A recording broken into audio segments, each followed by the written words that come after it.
Personally, we publicize the date of the General Assembly on the SMU website. Furthermore, on our social media platforms, including that of Instagram and Facebook, we continuously advertise the date of the General Assembly. And furthermore, in Legislative Council, SMU President has made multiple announcements regarding the dates, of which it is the obligation of various councillors to reach out to their constituencies about the date of the General Assembly. Thank you, Madam Speaker. Chip Smith Arts. First off, may I congratulate you on your appointment as Speaker of this General Assembly and Council. Thank you. So my question was to the VP External, but I do not see her, so I'll defer to any member of the Executive to answer. I'd just like clarification. Is the SMU External Affairs at SSMU External Twitter feed an official channel of the Society?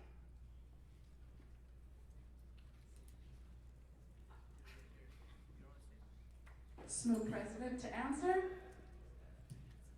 Hi, my name is Brian Baraga, SMU President. I believe that the Twitter page for the External Affairs portfolio is in fact the official SMU page, yes. Is one of the official SMU pages. That specific one belonging to the external portfolio. Thank you very much, President Baraga. Chip Smith again. Thank you for a follow-up. So I want to ask the President, and I would also love to hear a response from the VP External feedback here, whether it's appropriate for SMU to be tweeting things like, quote, so Guy François Blanchet promises to be a cat con and defend the, quote, Quebec consensus, unquote, in the House of Commons at Justin Trudeau and the Liberal Party have to decide whether that's how they get to 170 or if they do it by working with the NDP hashtag election 43. Given that we are an organization who's supposed to work with all political parties, do you think it's appropriate for SMU to be taking sides in a general election and using its avenues this way? SMU President for follow-up. While I haven't seen the tweet in question myself, and I can't speak on behalf of the External, who's currently away on SMU business, doing a consultative forum of his own around the Milton Park community. Yes, that is the general sense of what SMU communications tend to be. Again, I haven't seen the tweet specifically. I don't know the intention behind it, so I can't comment specifically, but that is the general policy of the SSME. Thank you.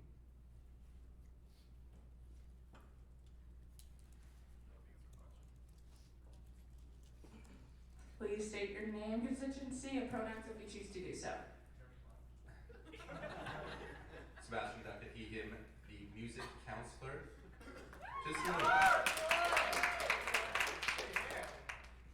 My question also has to do with the VP External while we're going after him. On Thursday 28th, he mentioned in an LC meeting that he works with anarchist groups. I was wondering if we could have any more details as to these anarchist groups. Thank you. I assume SMU President? Yeah, again, I can't comment specifically on what the VP External said. I was in the same meeting that you were referring to. But what I will say is that as a political body, we work with a variety of different organizations from different political perspectives in order to get what we believe is the best result for our students. Now, this may or may not include anarchist groups.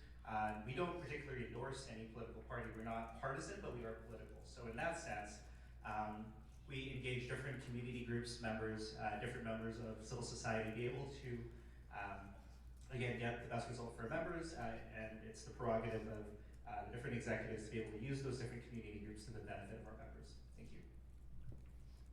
Thank you very much, SMU President. Are there any further questions? Seeing, oh.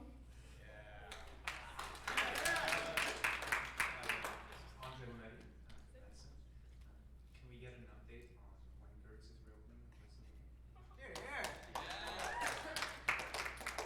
I will yield my time to SMU President.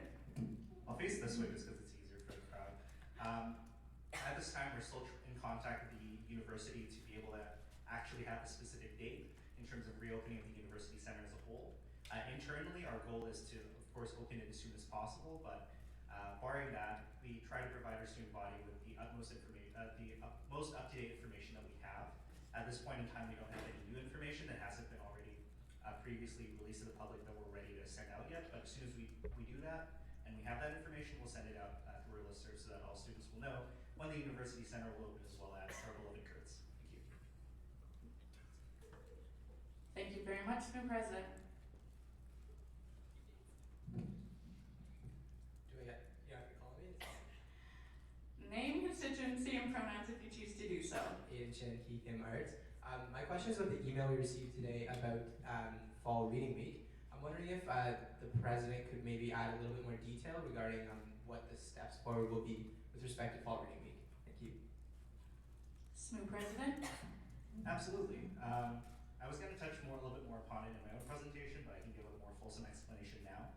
Essentially, the university is moving forward with consultations for fall reading break, so it's been relatively quiet this past semester just because we have buy-in from legal administrators, we have buy-in from students, now just getting buy-in from professors and teaching staff to be able to make sure that once a proposal goes to the Senate, it doesn't get shot down.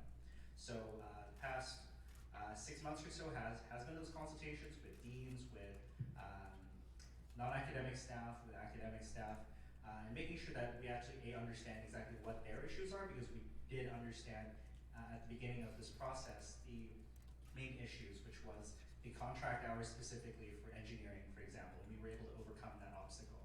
So going through this process, in this semester, I personally expect to have a proposal that will go to ESAC, which will then go to Senate, which should make sure a fall reading break happens, not by fall 2020, but by fall 2021 ideally. Thank you. Thank you very much, Madam President. Name, constituency, and pronouns if you choose to do so. Yes, Jared Kirsch, athletics, he, him.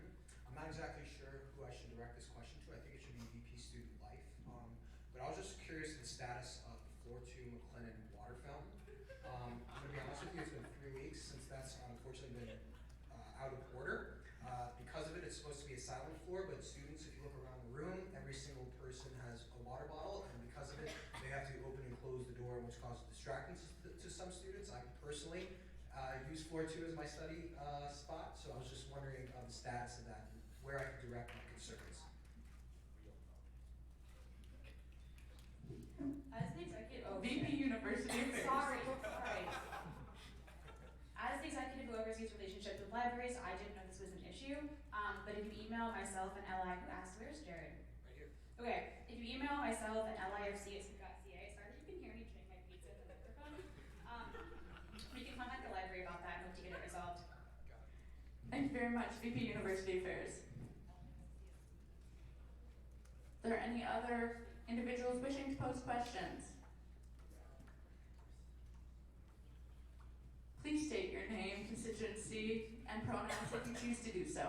Andrew Chase, he, him, arts. I was wondering if the VP Student Life can update the consultative forum on the expected date that the club portal should be operational.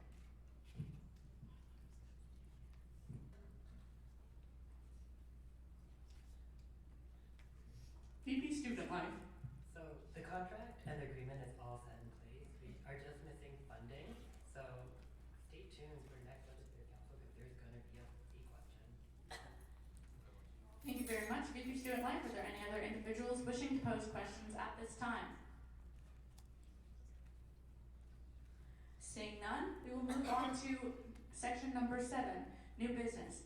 As there is no new business, we will be moving on to number 8, the report of the Board of Directors. SMU President.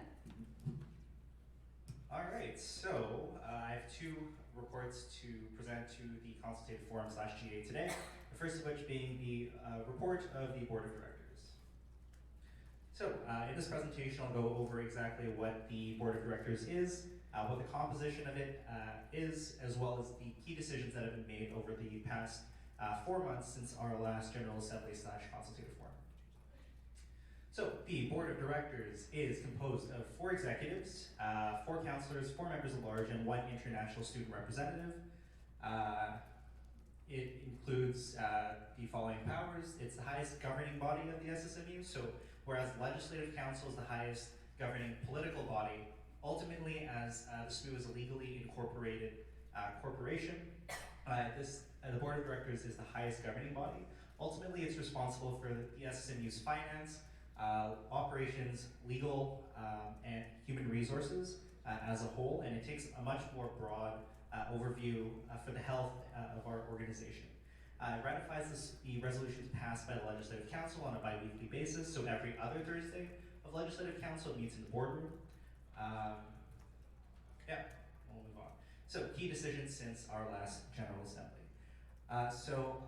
An ongoing part of the Board of Directors' oversight is managing the SMU building closure and ensuring that all of our clubs and services and our ISGs have the space and resources that they need to be able to continue providing their services to our student body at large. This includes external space and leases, so as you may or may not know, we have multiple spaces throughout the downtown core. For Midnight Kitchen, they have a kitchen based out near St. Henri, if I'm not mistaken, where they manufacture their food and are still able to provide solidarity servings and free vegan, nut-free food for all members of the McGill community. In addition, we have 680 Sherbrooke, where a large suite of our services are available on the first floor. Some of the ISGs in terms of the McGill Tribune and the McGill Daily are on the 7th floor, as well as a suite of services available at 3471 Peel, where they have offices based out of there as well. In addition, the Board of Directors has approved Peel Street renovations as it's an ongoing project. So if you'll recall, 2 years ago, the SSMU made a $3.5 million purchase of a building on Peel Street. It was formerly a psychologist's space. However, we've bought it, converted it from residential to commercial use, which is the ongoing process. And we're planning for it to be a all-in-one wellness center for students to help supplement the failing services that McGill is providing. So ideally, we're tying it to the student care insurance plan that we have so that students can get the expedited care that they need for their mental and physical health needs, ideally starting next year. This building is on track and it's slated to be opened in May 2020, if I'm not mistaken. Fall 2020, but the renovations will end around May, so it'll give us time during the summer to actually get the building up to speed, find proper tenants and health practitioners to be able to staff the building, as well as provide an ongoing stream of revenue for the society as a whole.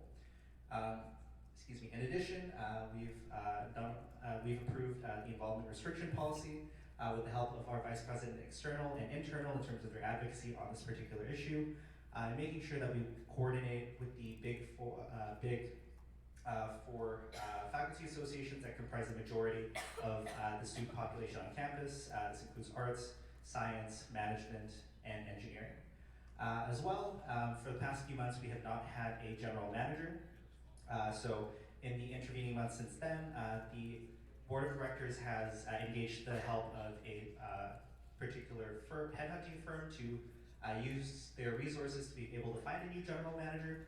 At our Legislative Council meeting, I hopefully will have good news on who that person may be, but we are in the final stages of hiring one at this point in time. So that's the end of my presentation. If anyone has any questions about Board of Directors decisions, the health of the society as a whole, please feel free to let me know. You can also contact me at president@ssmu.ca. That will be my email until the end of May. Thank you.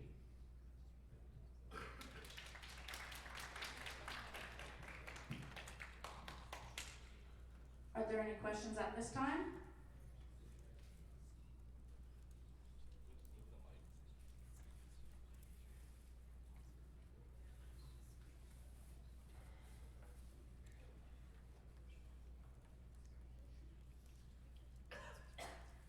As per usual, name, constituency, and pronouns if you choose to do so.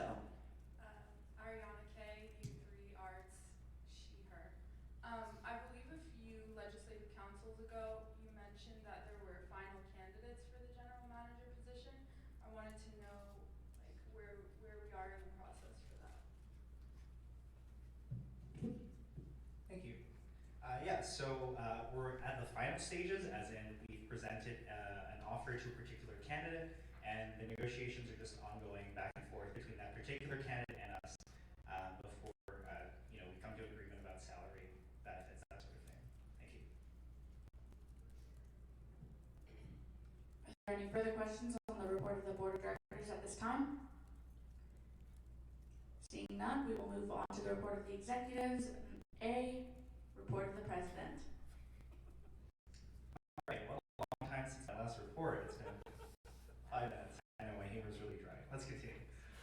So overview, what does the president do? What have I actually accomplished in the past 4 months since my last presentation to the General Assembly, and to answer any questions once again. The role of the president. The role of the president is threefold: internal governance, representation and advocacy, and I'll talk about some at the end of my presentation. So, constitutionally, as per the several-page document that is our student constitution, I am the chief officer and spokesperson for the Student Society of McGill University. We serve over 23,000 students here at McGill's downtown Montreal campus. My job is to ensure the long-term integrity of the SSNU, to enforce our constitution and internal regulations, to maintain governance documents with the help of our lovely governance manager, McCall, here at the back. Wave hi, McCall. She's honestly been instrumental in helping the governance processes here at the SSNU, and she's made my life so much easier, so thanks, McCall. I also chair and coordinate the executive committee, which is composed of all of the different executives. We mainly focus on day-to-day operations as well as routine HR hires, where it's generally for services or within our own executive portfolios, and for anything above that, so permanent senior management hires at the SSNU. Generally, we also get the board of directors involved as well. And finally, I help in the administration and management of human resources at the SSNU. In addition, constitutionally, I call meetings and set the agenda for Legislative Council and the Board of Directors. In reality, it's quite autonomously done by our lovely Gaia staff, our brand new speaker, Lauren, and our parliamentarian, Wayne. As you can tell, they've done a wonderful job over the past year, and I'm sure that they will continue to do so. In addition, I help manage with the Vice President University Affairs, the SPU and McGill administration relationship. It's a very crucial relationship in that we rely on the university for so much of what our society provides in terms of the building. McGill University actually owns the university center, and they lease it out to us at a fraction of real market value. We manage the memorandum of agreement that actually establishes that we're able to get funding from McGill that they collect on behalf of us from student fees. As well, I also represent our student body on the McGill Senate, along with our 12 other undergraduate student senators, and I sit as the sole undergraduate voting seat on the McGill Board of Governors. Internal governance, as I've spoken, Legislative Council, GA's Board of Directors, and Executive Committee. These are the different committees that I sit on over this past year. I sit on the Senate Committee for Physical Development. So if you have any questions about how different building projects are going, feel free to ask now. I can give you an update on the best of my ability. Committee on the Rights of Senate, basically if somebody violates something about Senate, like breaking confidentiality or being generally disruptive at Senate, it gets referred to that committee. I also sit on the Board of Governors. I sit on two committees on the Board of Governors. One, CAMSR, the Committee to Advise on Matters of Social Responsibility. This committee is specifically dealing with the question of divestment, and at this point in time, it's ongoing. We still have a couple meetings left before they make their final recommendations to the Board of Governors for their approval. Again, I'm still trying to push for divestment at that point in time, and I really want to take the time to shout out Divest McGill and CJAM, as well as other community groups who have been instrumental in making sure that the pressure is on the university in terms of me being able to be in that room and be taken seriously about the serious concerns that our community has about our university's continued investment in fossil fuel companies. I also sit on the Building and Property Committee that generally manages the real estate portfolio for the university. There will be interesting news coming out of that maybe next year, but I can't talk about it yet. Cool. So, Varia, University Center. We have a brief update about it. We don't have any information that we're able to release at this time, but as soon as we do have that information, we'll release it to the general student body through a listserv. Human resources, these are the people that were under my portfolio. The reason why I put it on there now is because I wanted to give an update as to who manages those specific positions. So governing documents researcher, Hussein Jamal has done a fantastic job in terms of looking through our governing documents and figuring out what needs work in order to help make our processes more efficient. So just want to give a shout out for him.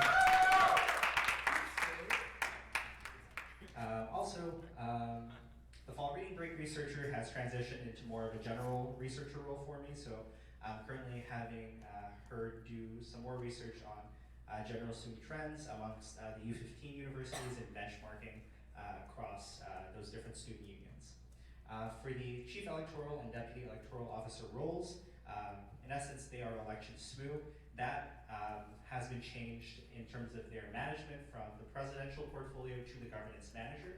This is to ensure the impartiality of our elections process, as well as have continuity over the different processes year after year as our elections are taken. Recording secretaries, speakers on call, parliamentarians, and the speaker are also now all under the governance manager. Thank you. Probably gonna do a little bit. Can we have a motion to extend? Councillor Mackey? By 5 minutes. We have a motion to extend by 5 minutes. Can we have a second? Councillor Franceschini? All those opposed? Noting 7 opposed, the motion carries. Thank you very much. So progress on platform, I'll go as quick as possible. So things I have been unable to complete. Generally, these are things that when I came into office, I realized that, or through consultations, that these were physically impossible to actually implement. So for many of these, I gave updates at the last General Assembly. If you want me to elaborate on them more than happy to do so. We can continue to not get started. A lot of these the idea is to create a long-term SMU plan. You can call it the SMU master plan, the SMU executive plan, whatever it is. But ideally, by the end of my mandate, I, in consultation with the other vice presidents, our commissioners, generally the thought leadership of the society as a whole will come together and create a singular document that will be the guiding principles, foundations, and plans for the next 5 years for the SSMU.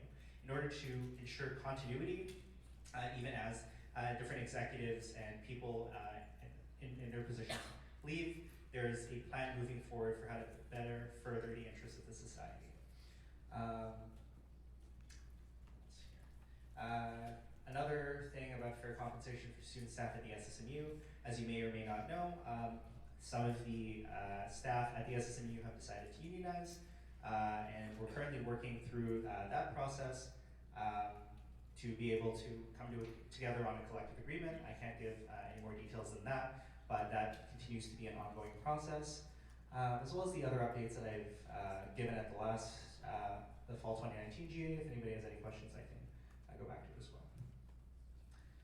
Completed. So, new on this particular slide is the SMU franchisization plan. This was an initiative that was pushed forward by the former speaker, also governing documents researcher, as well as the Francophone Affairs Commissioner, in terms of franchising the SSMU in terms of our governing documents, in terms of accessibility in both our official languages, in English and in French, at Legislative Council, General Assemblies, in terms of having that access to our members who may prefer to speak in French at these meetings. There you go. So fall reading break, I gave a brief update to the General Assembly. If you have any more questions about that, more than happy to answer. I also continue to work on investment in consultation, collaboration with members of the Res Miguel, Climate Justice Action Miguel, and that continues to be an ongoing priority for my presidency. In terms of next steps, we're going to move forward with training the new executives when they're elected this week. Please make sure to vote. It's smu.simplyvoting.com. Thank you. smu.simplyvoting.com until 5 p.m. this Friday. Voting begins at 9 a.m. tomorrow morning.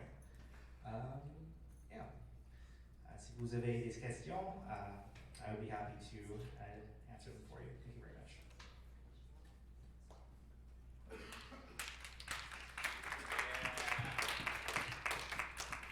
Please state your name, constituency, and pronouns if you choose to do so. Kevin Francisini, art side, he, him. And one of your main campaign platforms was to try and end down curving and 70% finals.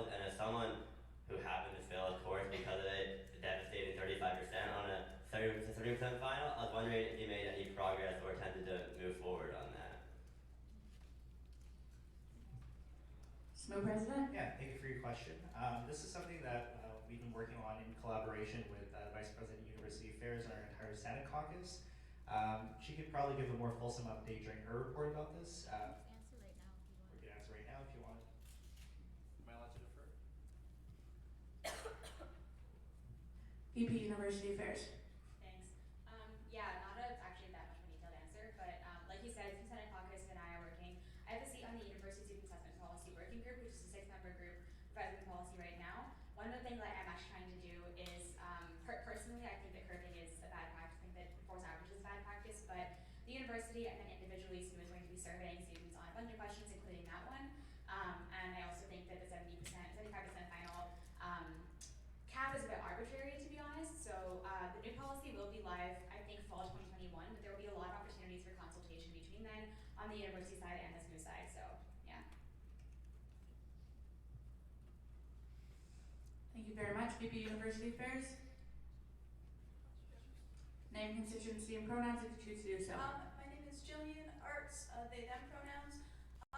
My question is, considering that there was a lot of things in your platform that you said you didn't do because you weren't able to do them, do you have any plans to like publicize explicitly like what the role of the president has the jurisdiction to do in the future, so that people who want to run or might want to run for this position can like have an idea about what projects they might be able to complete and what projects that will be impossible to complete?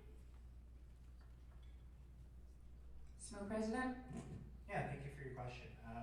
Over the past year, it's been very difficult to be able to actually complete some of the projects that I put in my platform. A big part of that is because of the resignation of our general manager. And that I've had to take on a lot of the day-to-day responsibilities as a result of that, and haven't been able to focus specifically on one aspect of my platform or another.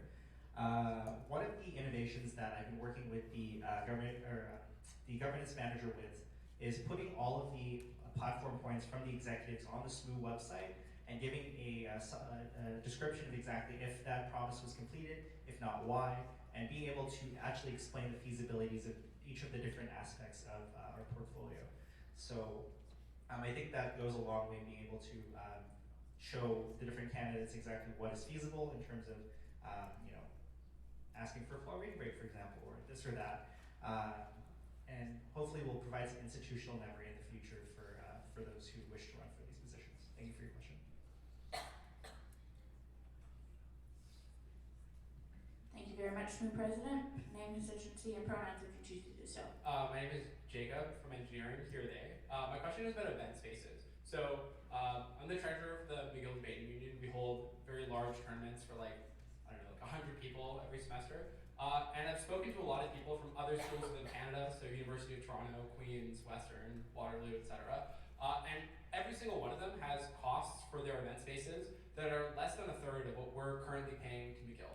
So given that a lot of these places are in very similar places, like Toronto has even more expensive rent than Montreal, my question is, why is it that event spaces for clubs, given that you talked about expanding that, are more expensive here in Montreal at McGill compared to other universities? And how do you intend to make the cost of renting event spaces cheaper for student organizations? I'm going to defer. VP Finance. So I guess I'm going to be a bit mean to McGill here. One, McGill sucks, straight up sometimes. The amount they charge on campus is absolutely exorbitant. And they use it as an excuse to charge students $750 every semester to have the university center, where we can then charge reduced or free room booking hours, which is really screwed up in my opinion. Billy can talk more about how we subsidize space in the university center. So typically a room booking in the university center is free for a club. Usually event spaces are subsidized, I think, by 50% to 75% for clubs.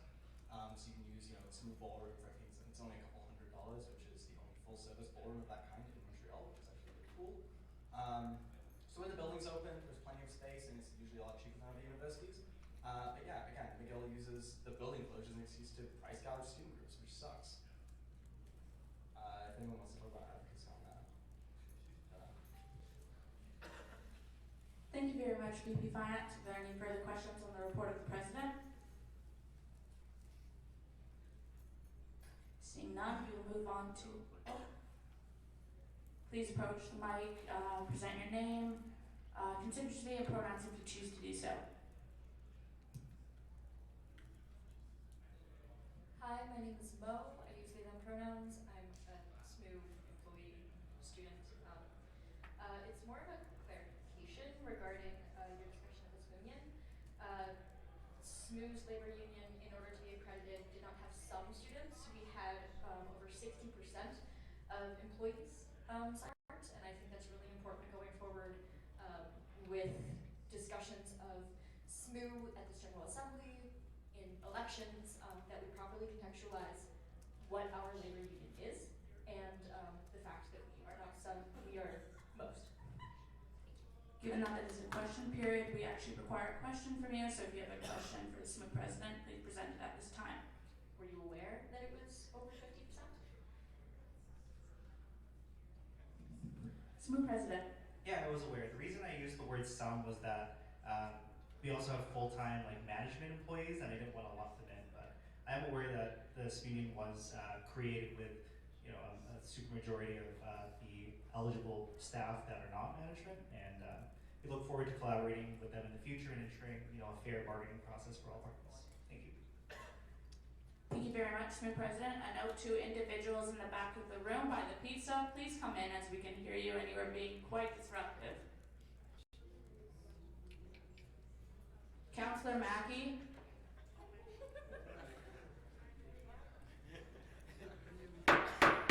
Councillor Mackey. Senator Mercado. University Affairs Secretary General, please sit down. I mean, they can leave for a sec, right? Okay, sorry. Never mind. They closed the door? Yeah. Sorry. Moving on, we have, are there any further questions on the report of the president? Seeing none, we will move on to B, by the presentation of Vice President External Affairs. Given that the VP External is absent, is there an executive willing to present for him in his absence?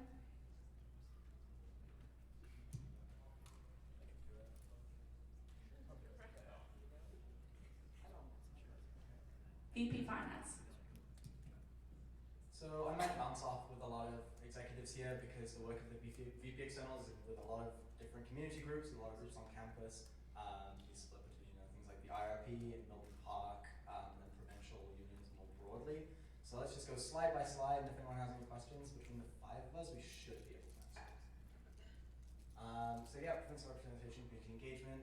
Community engagement has been a very big project for VP External this year, so let's just move on with that. This is what's in the Constitution, so the role of VP External. Wow, this is dense. Okay. I wasn't expecting this. Really? Were you really not expecting it? What? Never mind. I'm just throwing shit out. Brian, want to talk about UECO briefly? No worries. I know it's a little bit difficult to see with the platforms. I don't mind taking. Yeah. So I don't mind taking point from here if you're cool with that. So UEC is la Union étudiante du Québec. It's a Quebec student union. Essentially, the VP External has collaborated quite a bit in terms of attending their caucuses, which is essentially all of their member organizations as well as observers. PGSS also happens to be an observer within this, and it's the main provincial lobbying body that's available at this point. Previously, there was AVEC. I don't exactly remember their what they stand for in French, but essentially there were two major organizations. They folded, which is why we're now collaborating quite a bit more with UEC. One of their key pieces of research that has become publicized quite recently is the level of mental strain and stress that a lot of university students go under. It was publicized maybe like 2 or 3 months ago, but it goes on to say that university studies is a major stressor in a lot of students' lives, and it increases a lot of different, the exacerbation of pre-existing mental illnesses as well as crises episodes for students. So that's been a very large advocacy point on the provincial level to increase supports for students during this time in terms of mental health supports. And secondly, a big part of Adam's platform was community engagement, and fortunately we have the Community Engagement Commissioner here, Claire, who is available to provide more information about exactly what the executive portfolio's work on community engagement has been. Thank you. Hi, my name is Claire Gagne. I'm the Community Affairs Commissioner at SMOO for the 2019-2020 year. It's funny, Adam actually isn't here because there's a community affairs event going on talking about the effects of Frosh and St. Patrick's Day in the Milton Park neighborhood, and so he's facilitating that. I've come from that. And I'll talk a little bit about what community affairs means within the external portfolio. So a lot of what we do is checking in with the Milton Park neighborhood, the Milton Park Citizens Committee, which is the neighborhood directly beside campus, and running events with them and keeping up to date on their needs and how students affect their lives. We ran on Valentine's Day, a Valentine's Day party that brought students and community members together, getting them in the same room, talking about their goals for the neighborhood, why they like it, et cetera, et cetera.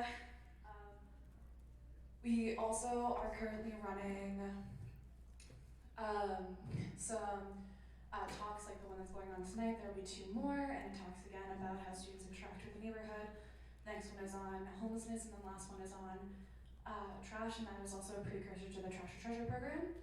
And I think on the slide, we're talking about, so there's now, following the gutting of Seed, it's been really hard to have any kind of community engagement or standing community affairs stuff, both within the administration and in SMOO. And so now there's a proper committee that is starting up that both Adam and I will be involved in. Cool. Great, thanks so much, Claire, for that. If anybody has any questions again, please feel free to ask them at the end, and we'll try to respond to the best of our ability. In addition, Adam has done quite a bit of work in our governance reform process that's been spearheaded this year by our governing documents researcher, specifically within the Comprehensive Governance Review Committee, who will be presenting their final report at Legislative Council this Thursday. Great. There are a lot of points here, and forgive me if I'm a little bit slow as I figure out how to best explain this to you folks. One of the bigger campaigns this year, and has been going on for 8 years now, is Divest McGill. Unfortunately, McGill has decided apparently not to divest in December. Advocacy is still ongoing, and I collaborate quite heavily with the External Affairs Department to be able to make sure that we do the proper consultations with the people that have been fighting for this for several years now. They meet regularly on Thursdays at 5:30 at a Cole, but I want to go further into exactly what they plan to do in the future. We work with Climate Justice Action McGill, who is largely self-organized. Currently this year, they are working on a strike week at the end of March, and they're trying to organize the strike mobilizations per department and also per faculty. So if you're interested in getting involved, please reach out to the external@ssmu.ca. As well, food security is very important. Midnight Kitchen has been doing this work for decades as one of our school services, and also providing free food for students ever since their inception. Demilitarize. So we have a policy at the SSMU about demilitarization. This was as a result of a lot of different advocacy efforts in around 2012, 2013. Probably going to need more time to explain this a little bit further, but Students for Peace and Disarmament is a group on campus that's actively advocating for that sort of thing now. I'll take the motion. Can we have a motion to extend? Councillor Morali, for how long? Ad libitum. We have a motion to extend ad libitum. Do we have a second? VP Finance. All those opposed?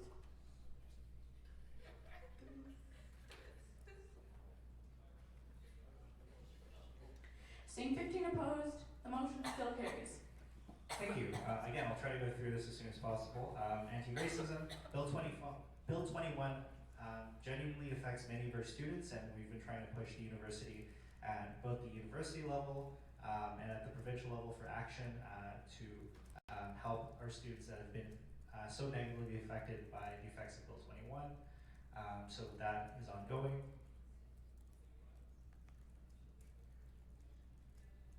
Community affairs, trash and treasure.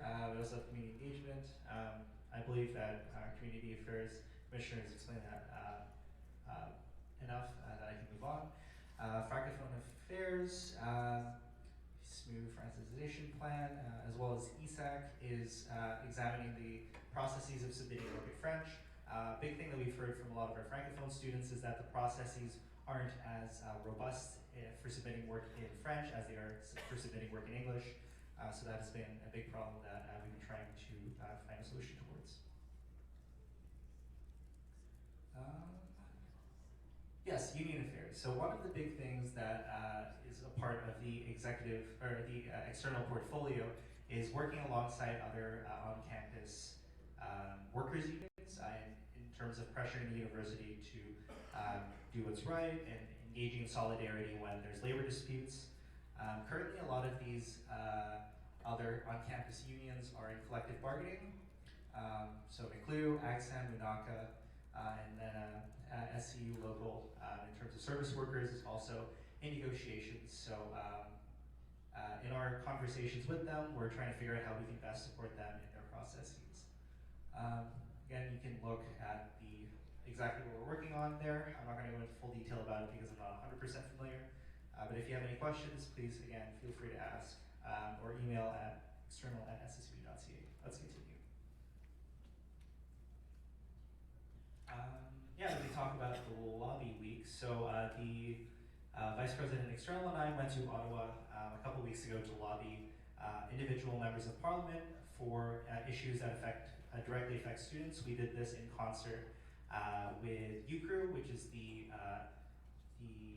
essentially all of the U15 research-intensive university student unions across the country in terms of post-secondary student supports program for Indigenous students, in terms of increasing funding for it, more funding for social science and health research and research grants.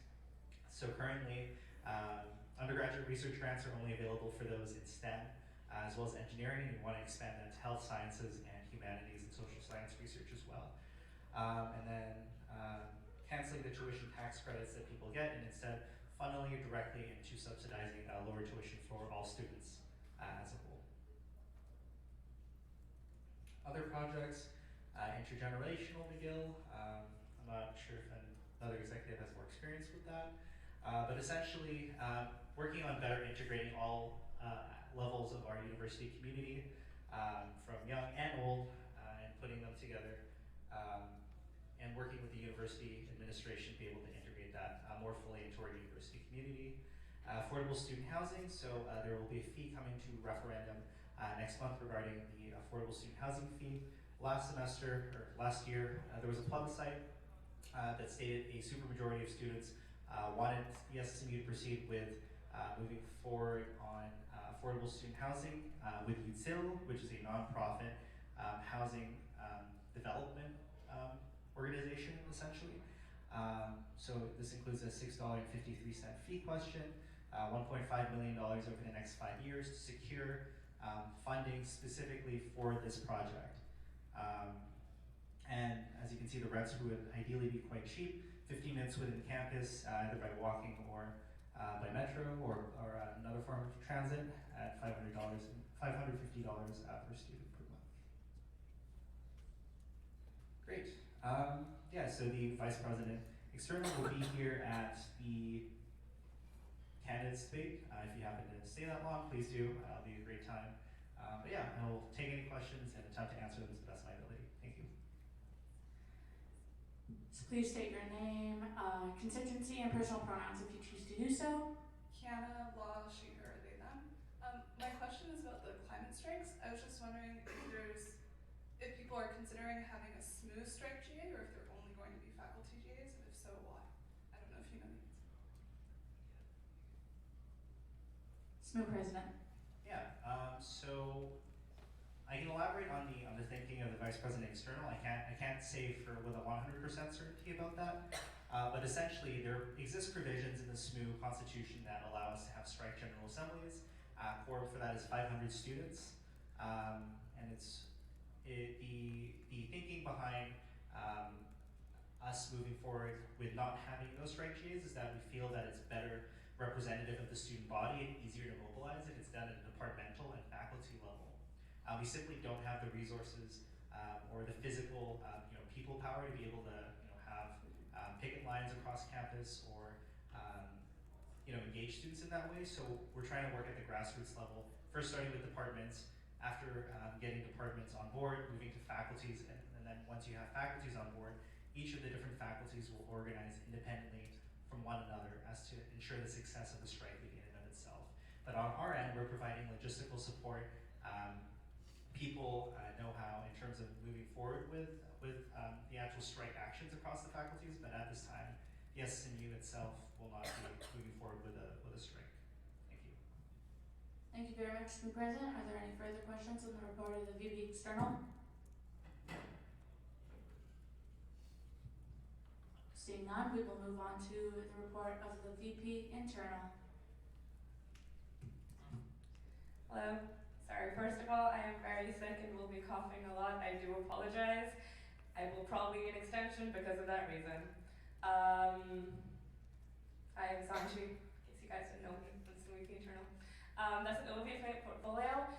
It's comms, events, first year affairs, sustainability, and alumni affairs, which is basically a grouping of a bunch of different committees that technically fall under the MAA, but aren't always affiliated with them. We're gonna be, comms. The big thing this semester, which has been doing really well actually, has been the Instagram collabs. I put up some of the screenshots from ones that we had that I found pretty cool. So we're working with services to let them showcase some of their work, and it's been really interesting. Just to see what they've been doing and how they can showcase that to the student body best. Because often the fact that we have 15 services now, and they're all divided among all of their channels can sort of hinder a standard streamline of promotion to the student body, and that's been working well for them. Exec updates, 3 down, 3 to go. I think Sam, Billy, and Brian are left. Hopefully they'll be coming up before we're done. But yeah, they've been doing pretty well. Shout out to Yasmin and the comms department. They've been doing really cool work there because I don't know if you guys saw them, hopefully you did. We're putting in subtitles as well, so in case you don't want to have the sound on, which fair, or you have some sort of a hearing disability, you can then read it, which is something we should have done a lot earlier. I think we've also had conversations about having any sort of message you put out, whether it's social media or in the listeners to have a sort of alternative text. So if you guys use a screen reader app when you're going through any form of like a social media, if you're going through even all the stuff, you have apps that will read out the alternative text. So say I have a photo of the university center with like a giant, oh, we're still closed sign. If you say alternative text, it will say it is a photo of the Smooth University Center, and that could be pretty cool. I was asked to start a TikTok by many people, some seriously, some semi-seriously, some hopefully not seriously at all. I have decided against that. I'm sorry, if you guys want a TikTok, feel free to bring it up again. As of this moment, it's a no. Mainly because I'm too old for TikTok. I'm sorry, I'm 20, but I don't know this. Not in the process anymore, but like we're in the final stages of handbook editor, woohoo! Shout out comms, it's happening. The handbook, in case you guys didn't know it goes mainly the first issues, but if you guys want a copy for some reason, they're in the office. They have a lot of relevant info about SMU, McGill, the Montreal community in general, and how to get involved. We have some little fun tidbits in there. This year we did a little campus map of different, the student 47s, so you could go and find out ones that you don't know a lot about. For example, can any of you guys name the music bar? Exactly. It's called Practice Room and it's real fun. If you guys want to look at that, I can send you some of the photos that we have. Can we get to the next slide? I don't know who's controlling this. Cool. Faculty Olympics, it's a doozy.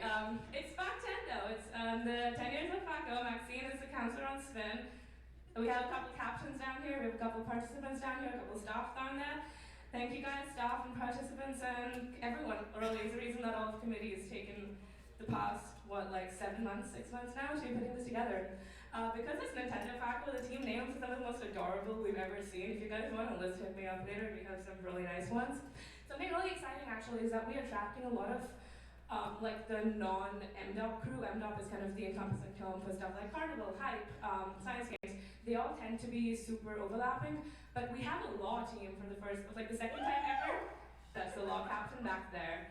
And we have a med team, and we have people that don't generally participate in these kind of activities coming out to Smooth Faculty Olympics, which is really cool. Especially for the 10th anniversary, we do want to have sort of told y'all that would happen. Representation from every faculty we possibly can get. Part of FACO is that due to recent developments, you're rethink some traditional events. An example of this is the mountain run. There have been police altercations at mountain runs in recent MDOPs, so we're rethinking that in a way that, is legal and works. Something really exciting about this year is that this is going to be the first event of this nature to be under the interfaculty involvement restriction policy. We have a plan that we think would work to implement it. A lot of it is heavily borrowed from eWeek's plan for engineering because they run things really well, so shout out to engineers. And if it works, then this could be something that is, do I need to ask for a session now or like? You have 4 seconds. Can we have a motion to extend? Motion to extend by 10 minutes. Ariana K motions to extend by 10 minutes. Can we have a second? Seconded by Councilor Wu. All those opposed? Drew. Seeing 2 opposed, the motion is carried.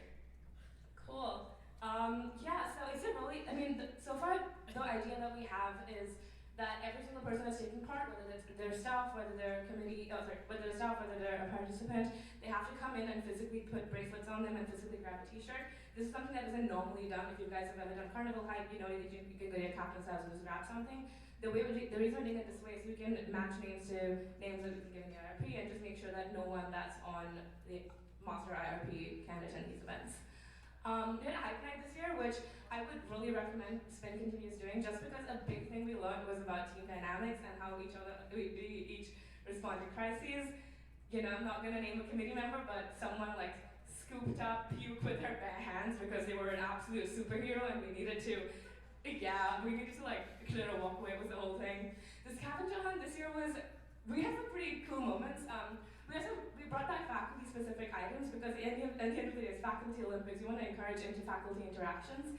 And we had faculty interactions happen in the weirdest ways because you would have, I'm struggling to think of one off the top of my head, but you had items that were geared towards each faculty specifically, and people in different faculties would go and do them, and if you would see the teams because we had a couple of scavenger nights that we hosted, they would partner up and go and complete items together, and that was really cute and wholesome. Since it's 10 years of FACO, we also have some throwback ones that were ridiculous.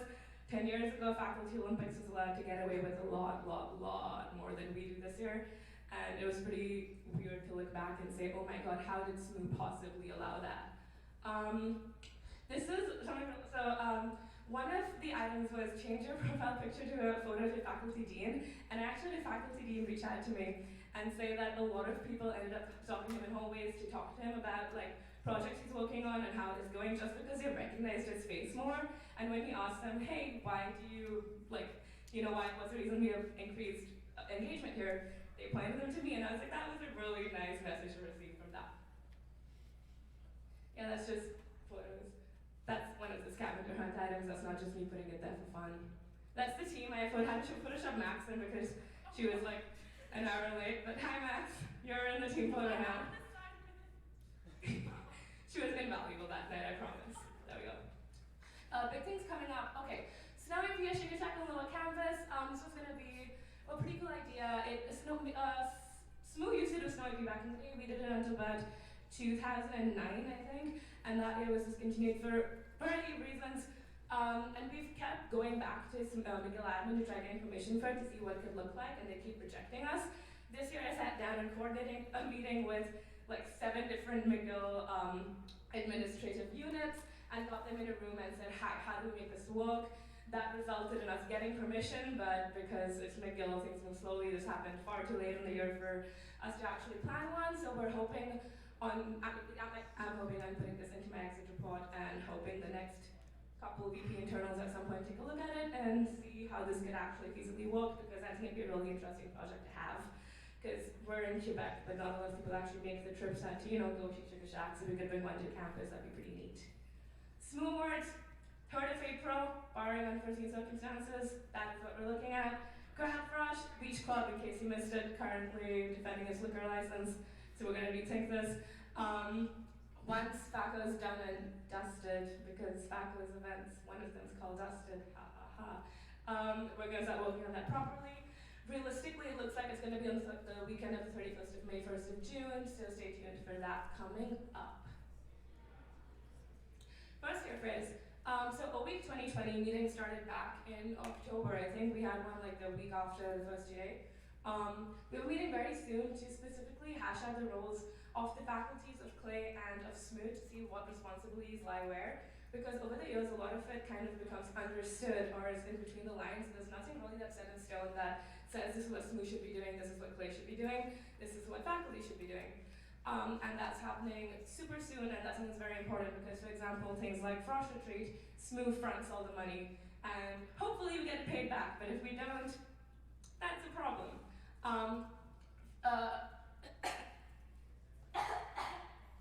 Apologize. First year cancelled, they had a de-stress week during finals last semester. They're planning a first year ball, which I think is really cute. It's in collaboration with, I want to say, Fierce. It looks like it's gonna end at Lasank. They're planning like a little dinner beforehand. If you know any first years that are interested in going, pass the message along. It should be a pretty fun night.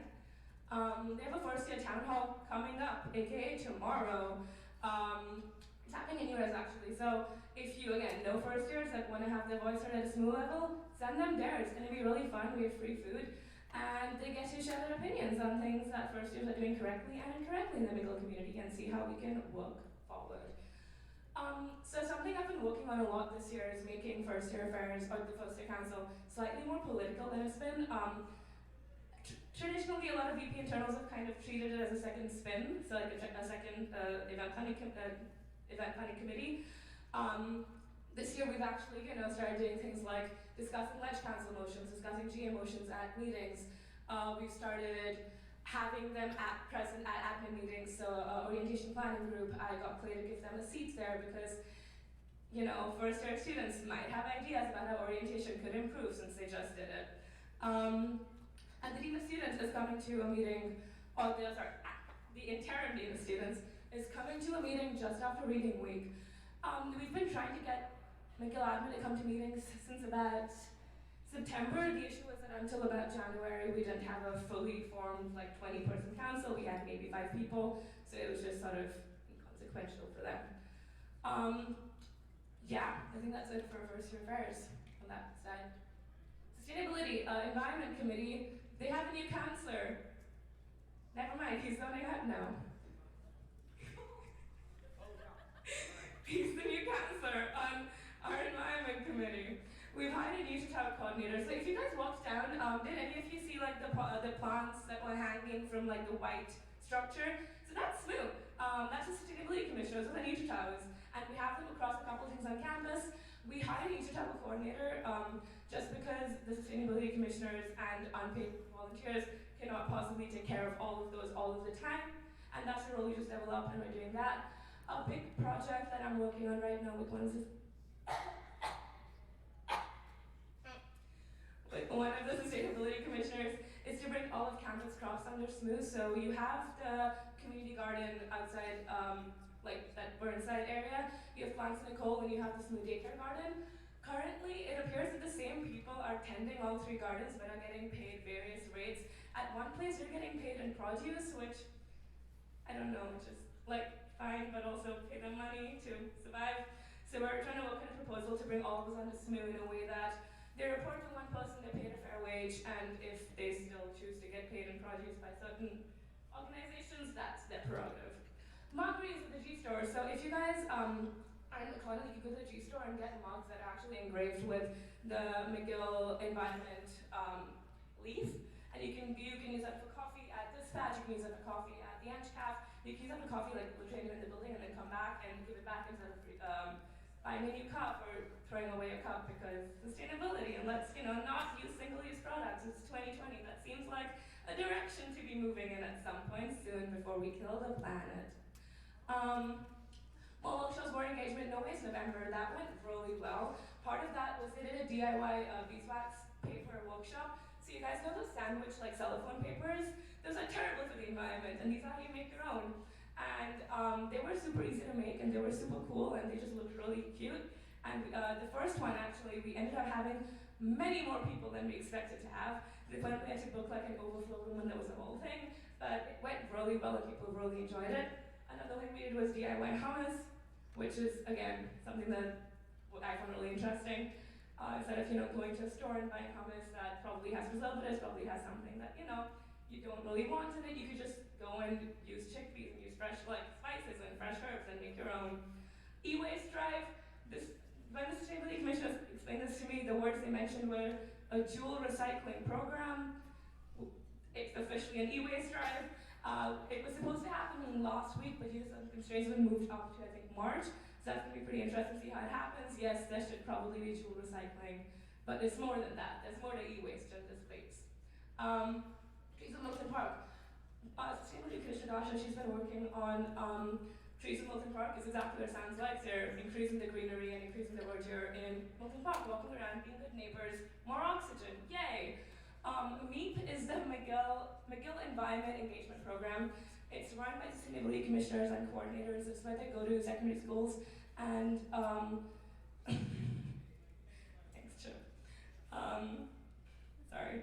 And teach them about environmental ethics, teach them about sustainable practices, and just sort of teach the future generation about climate change and climate action, which is really exciting. They have a new website.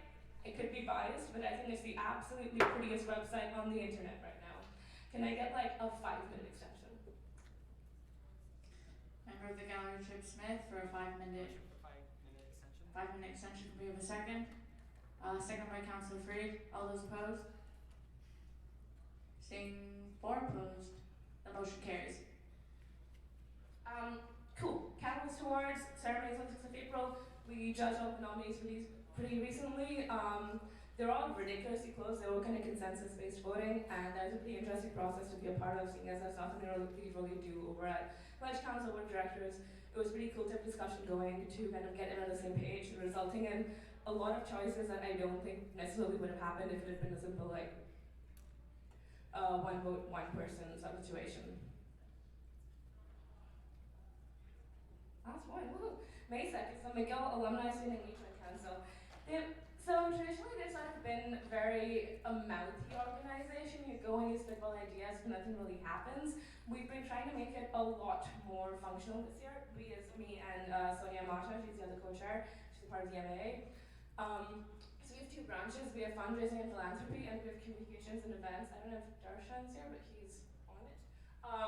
And if you have any questions about those, or even want to be on NASEC, come join us. It's a lot of fun. We do some really cool projects. A couple years ago, we're trying to bring back is we did job shadowing, where you could contact any McGill alumni in the alumni bank and shadow them for a week, a month, depending on their availabilities.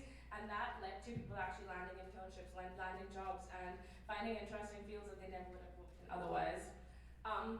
Life Aid is life after your degree. It kind of helps you to prepare for the transition period between university student and out of university student, adult regions.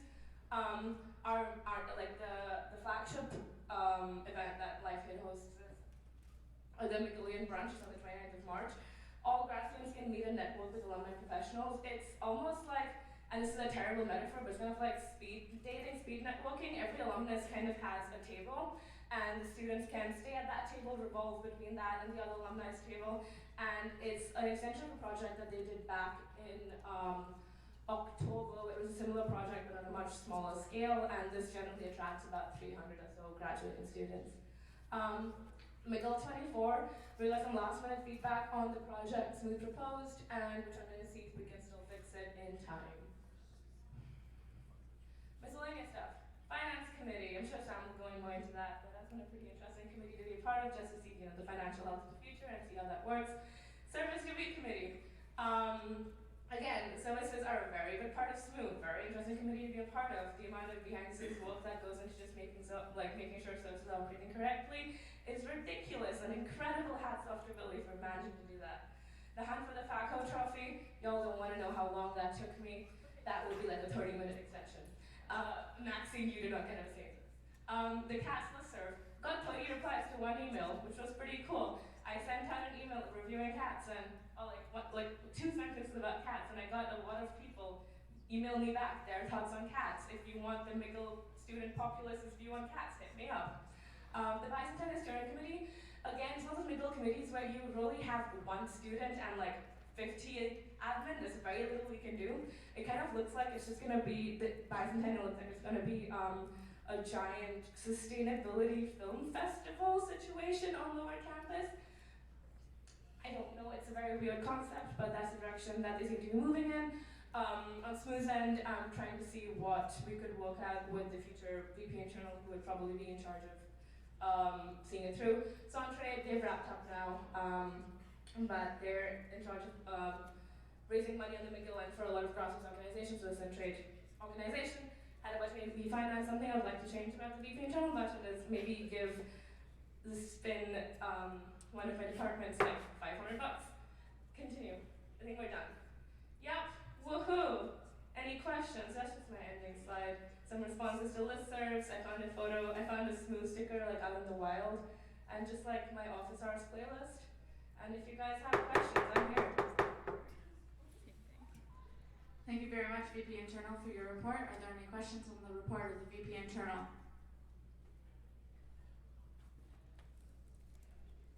Please state your name, constituency, and personal pronouns if you choose to do so. Hi, Noah Morale. I use my constituency as arts. I use they, them pronouns. I was wondering if the VP Internal could comment on your December 16th promise to seek out intensive allyship training and work with volunteering with an Indigenous community organization. So over the break, I was in touch with the women's shelter, the volunteer coordinator there. And there's a volunteer opportunity coming up, I think in a week and a half from now, so I'm probably gonna be there. Because the last one was when I was still in Bombay and couldn't make it. Okay. Thank you very much, VP Internal. Are there any further questions on the report? Seeing none, we will proceed to the report of the Vice President Finance. Alright, let me try to report where I actually know what I'm saying. I'm also going to try and zip through this because I see a lot of people here for the candidates debate. So let's go. That's the table of contents. We don't have to read that. Next. What do I do? Yeah, we can continue going. That's what my role is in this new constitution. It's a little bit more complex than that. Kind of the day-to-day realities are a little bit different, so we'll go on again. So clubs are responsible for the creation, upkeep, management of all club bank accounts. Right now there's just over 230 of them. So that means there's at least 460 signing officers, which is a lot. Every year we have to do a complete reset of credit cards and user profiles. So that was a new kind of process last year. Edited it again this year. I troubleshoot issues with clubs banking access. The most common thing is club comes in and the tokens aren't working, so to reset them, so I come multiple times a week. And then just general support and resources, so how to make certain types of payment, how to work with vendors, how to use RBC Express, and then contract creation and review with the operations department because clubs aren't legal entities, so we need to help them out with that. Next. Services, so we have 15 services, so this is a little bit more involved because services are departments of the SSMU. So we work on budget review and variance analysis, purchasing approval and recording, so purchase orders, capital purchases, things like that. Contract review and approval, so again, services also aren't legal entities. Honorarium payments, a lot of people come in and do work for services on a one-time basis, so we'll figure out how to pay them, like a thank you essentially. So it's a lot of paperwork because you've got tax obligations there. And then long-term planning, growth, fee referenda. And so service fees can't run longer than 5 years, so every 5 years they come up for renewal. Right now, the only set up for renewal is referral services. So I'll be coming to Legislative Council this week. Next slide. So general finance, this is kind of the bulk of my job. So ensuring the long-term financial sustainability of the society. What does that mean? So right now I'm working on the creation of the annual budget, a process that began in December. It will be completed around the end of March. Long-term financial plan is something we're working with the Finance Committee. It hasn't been changed since 2015, so it's due a refresh. Recovering from the financial impact of the University Centre closure. So our biggest source of income, other than the SMU base fee, is the University Centre itself. So we rent out that space, we make money from that space in places like goods. We have tenants in that space at Liquid Nutrition and La Prep. With the building closed, none of that's happening. So that's a lot of lost revenue and a lot of money spent on booking other spaces. So that figure there is firstly one bit of a ballpark, could be a little bit higher, I think. But essentially that's a mix of lost revenue and additional expenditures that we've had to undertake because of the university center closure. Also, this was in my report before, it's not a new number, we all knew this was happening. Staffing and operations expansion, so in 2018, 2019, there was a base fee increase to bring in a clubs and services coordinator, the governance manager, and a new communications coordinator. Two of the three are here as well, and you can see that impact very clearly if you look at kind of the day-to-day operations of the society, which is really exciting. Services expansion, so working with services to help expand their services with the fees they have and make long-term plans for the future. Managing smooth cash flows, which is really important, especially this year without the building. Fee reviews, variances, again, more normal stuff. Investment portfolio, so proof that you can make money without investing in fossil fuels at McGill. The main sectors in our portfolio are renewable energy and telecommunications. If you want to see a full breakdown of the portfolio, you can go to the Legislative Council documents from November 14th. Every single thing that the SMU owns as an investment is listed there. Annual audits, that's August to October, so that's what I was working on at the beginning of the year. So we just go through all of the SMU's books with our auditors, Philando, they're also approved with the GA. And then day-to-day financial controls, so credit cards, general costs. Funding, so with Ali, the amazing funding commissioner, we oversee about $350,000 of distribution to student groups across campus and a little bit more broadly. This year, the fund utilization has been pretty much the highest I've seen since I've been at McGill. Actually, the Ambassador Fund is pretty much out, and it's only mid-February. Usually it takes until like mid-March, which is very cool.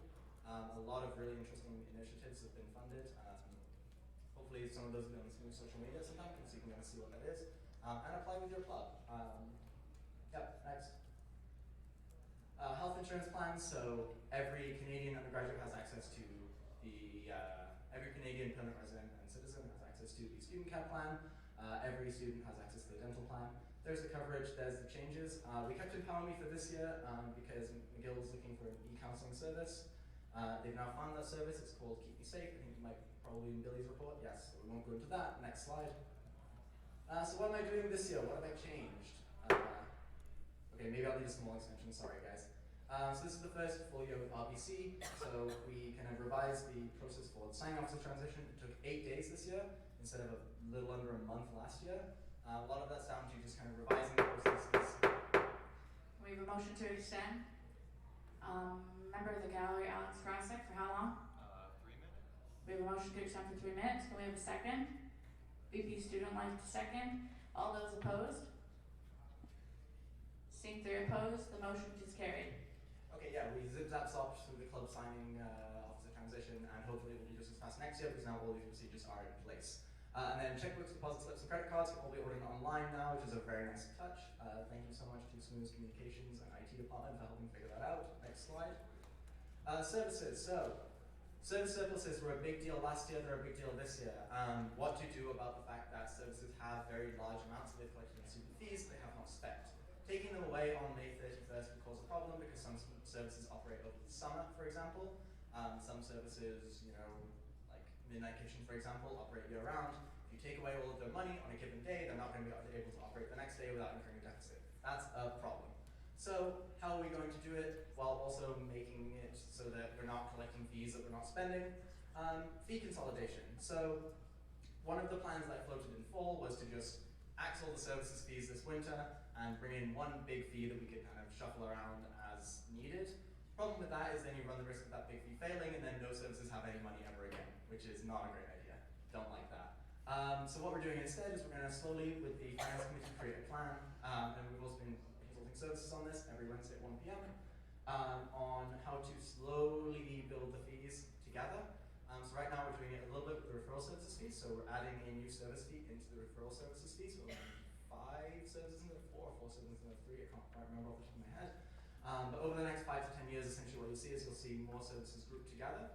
So they'll keep their fees, there'll be a low risk at referendum, and we'll be able to kind of shuffle cash around as needed for. Thanks, Belle. Credit cards. So we're trying to expand credit cards to more departments of the society. Currently the IAC, the Indigenous Affairs Committee, and Midnight Kitchen have them. IAC is in service, but for accounting purposes they're very similar, which is why we're using them as part of the pilot project. It also works very well for them to have financial autonomy, so it was a great fit. So far, going really well for both departments, which is excellent. We're looking to expand to every service by winter of next year. We're going to try and roll out to 1 or 2 more services this semester as part of the pilot, and then a few more in fall as well. Services bank transition. We did a bank transition last week, and nobody noticed, which is the best thing ever. You may have noticed if you got a check from SMU recently, it's now an RBC check, not a Scotia check. That should be the only thing that you noticed. Services shouldn't have noticed a change. Payroll, AP, no one else should have noticed a change, which is excellent. So that is done. We are now with RBC for good, well, hopefully for good. We're now with RBC, it's now in place. Excellent, next slide. 3501 Peel, Brian spoke about this earlier, kind of with the goal of the building. What I'll just show you is, because I've been managing the costs and the financing of the project, I also got to do a site visit in January, which was very cool. Next slide.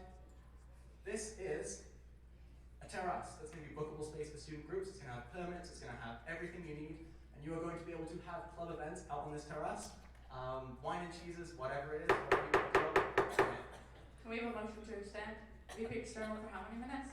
Indefinite until the end of this. No, the debate is like now. 3 again. You're gonna be done, right? Can we have a motion for a 3-minute extension? VP External, can we have a motion to second?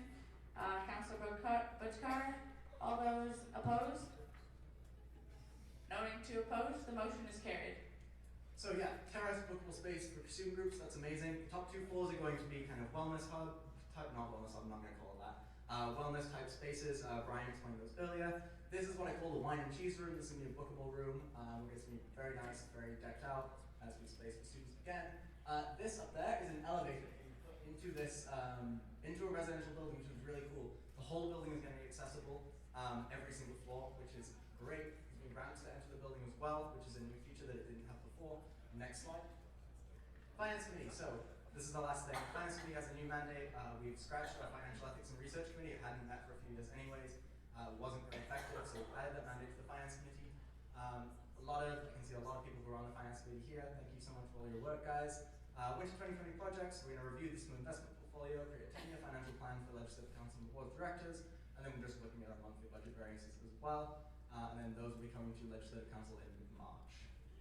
Next slide.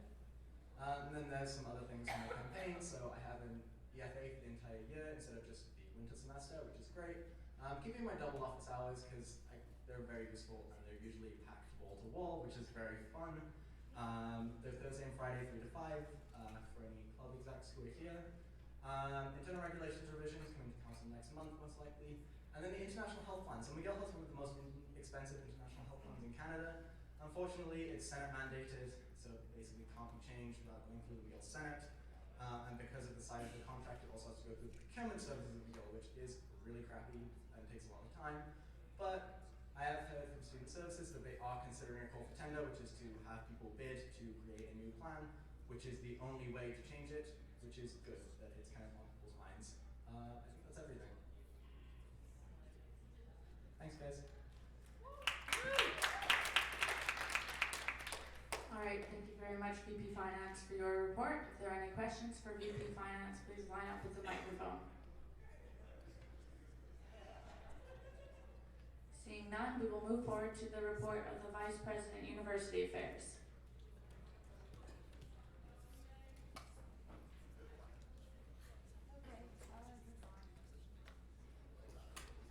This is still not on.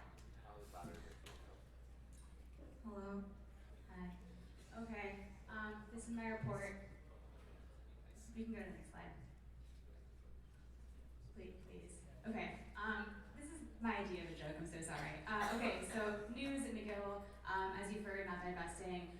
Certain deans have been reappointed or terms extended. So science management, grad and postdoc studies, and libraries. For those of you who don't know, this is not my fault. I'm just the messenger. The Schulich Library construction has been delayed by approximately a year. So cheers to that.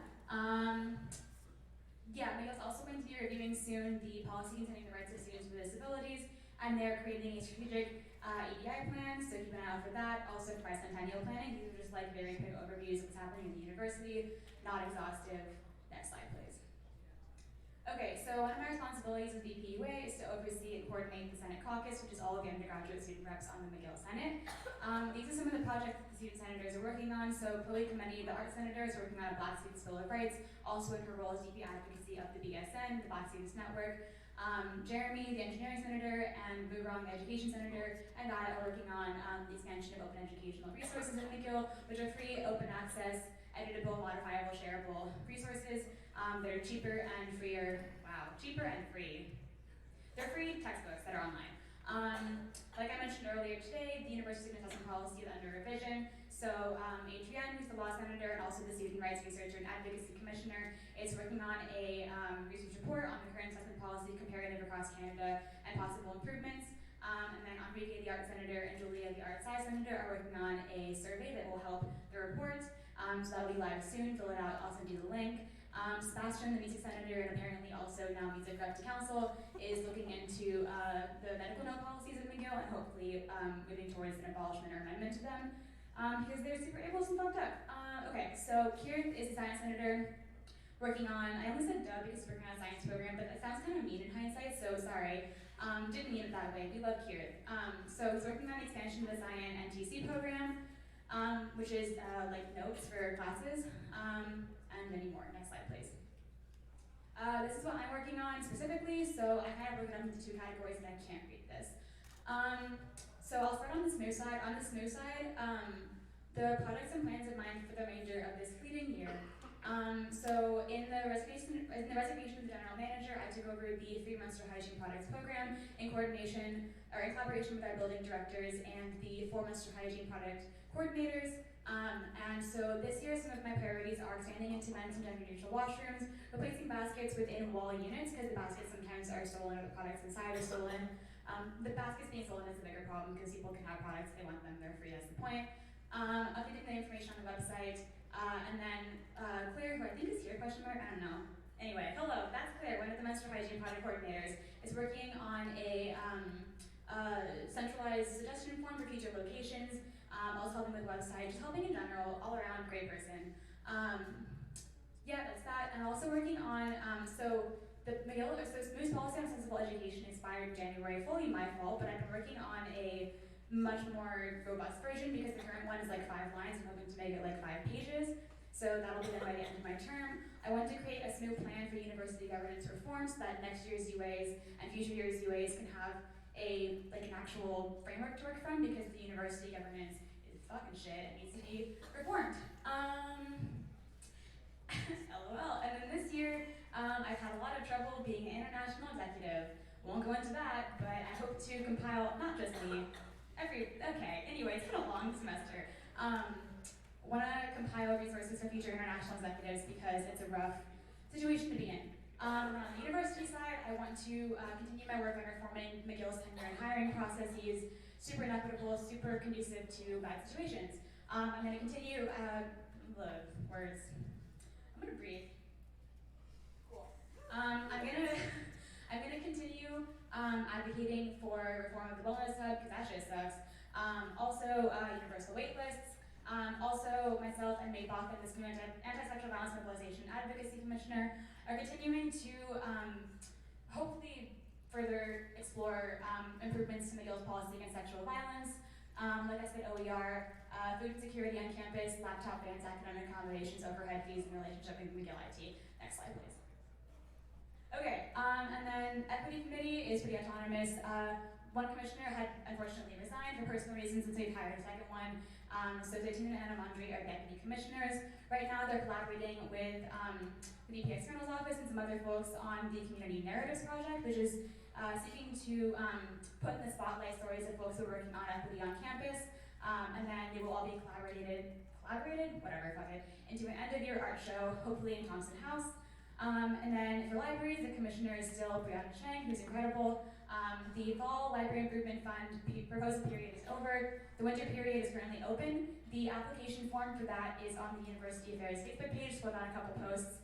If you have any ideas for library improvements, put them there, including fixing a water fountain. I'm almost done. This is so Sarah is the preferred name researcher, also collaboration with Hermigil and QPERT and the form. So there's a form, it's live. I can go into more detail, but I'm running out of time. I'm done.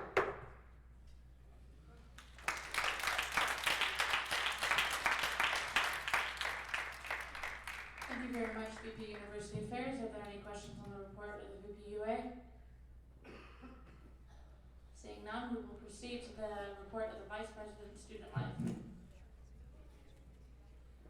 Okay, I'm gonna try to be quick, so let's go.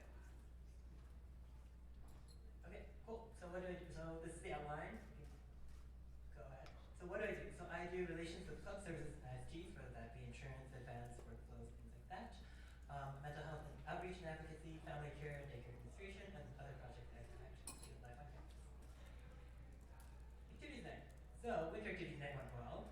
We had it in the Thompson Field House again. We're trying to secure an ongoing contract so that we don't have to negotiate every year. We got a silver distinction from Moose, which is great for sustainability. And we made a promo video with TBM. You can click there if you want to see it later. For clubs, there's a couple key updates. Club audit went really well, thanks to Sam as well. So we got 95% submission rates. The review is ongoing. Online workshops are currently being finalized, and they should be sent out to interim status clubs that got status this year as a pilot. The club portal, I'm still working on it. Everything is done, we just don't have money. Sanctions rubric has been amended, and it's a little bit better. Still trying to review that. And then the SMOSA plus club portal fund. So basically, I'm trying to see if we can make SMOSAs free again, and then also finance the club portal. Services. So the service summit took place mid-February. You can see the slides and minutes linked there. We're planning currently on a move back into the University Center in April, and finalizing the floor plans and office spaces for various services. That's basically done. And then services review is basically happening right now. So if you have a comment about a service, or if you liked it, or you didn't like it, or you love it, please give us your feedback. Mental health. So Mental Health Action Week just happened last week. It was in collaboration with a lot of the mental health roundtable participants, and we just renewed the mental health policy for SMOO. So please go check that out. It's for the next 3 years. We've also restructured the Mental Health Commission so that it's more in line with new policy. We're working on advocating for change on the academic end now so that the root of the problem is ameliorated. And the next mental health roundtable is March 11th. Cool. So the Eating Disorder Resource Support Center is doing well. They had their second annual Eating Disorder Awareness Week, which went successfully. Services Review Committee has officially recommended it for it to become a service, and it'll be coming to Legislative Council this week. So hopefully it'll become service.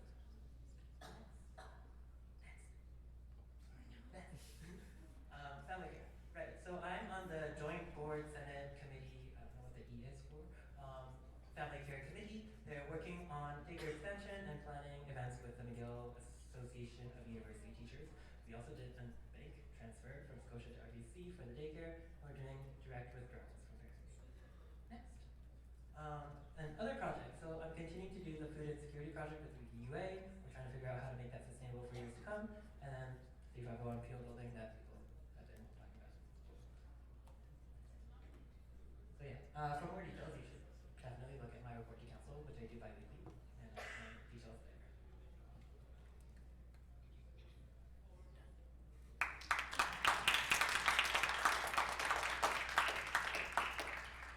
Thank you very much, VP Student Life. Are there any questions on the report of VP Student Life?